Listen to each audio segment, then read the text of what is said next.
fraction word problems.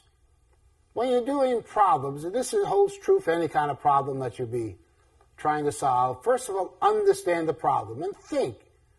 Math is logical. Then have a plan. How you're going to solve that problem, and have an intelligent estimate.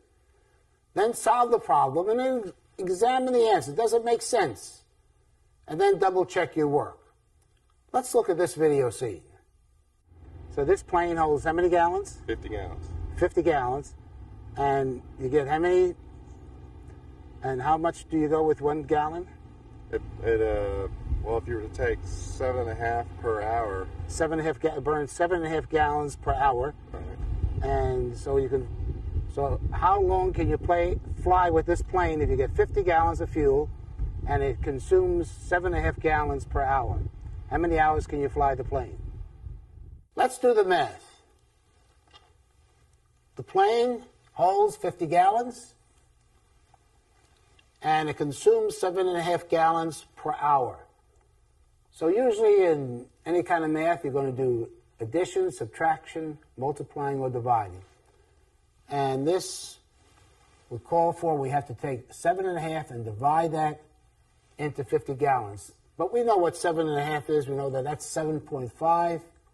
Otherwise, we would put this, divide 1 by 2 and put it into memory. With the 7, it would be 7.5 divided into 50 gallons. So all we have to do then is clear the calculator, make sure there's nothing in memory. We're not going to use the memory, but I always like to have the memory cleared in the calculator.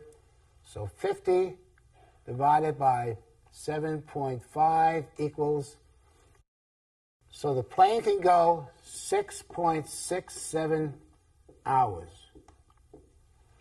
And if you're going to do a return trip, all we have to do is divide that by 2, and so it can go 3.33 hours. And of course, you wouldn't want to go maximum because you don't want to run out of fuel. So roughly about 3 hours one way and 3 hours back, and make sure you have enough fuel. Now keep up the good work. You're on the road to learning the use of the calculator. After completing this page, take the test. And don't forget to think carefully about how to solve the various problems. We have also provided double-check and triple-check additional helps and tests. Use them to help you master this unit. Please work the problems and take the test in your workbook.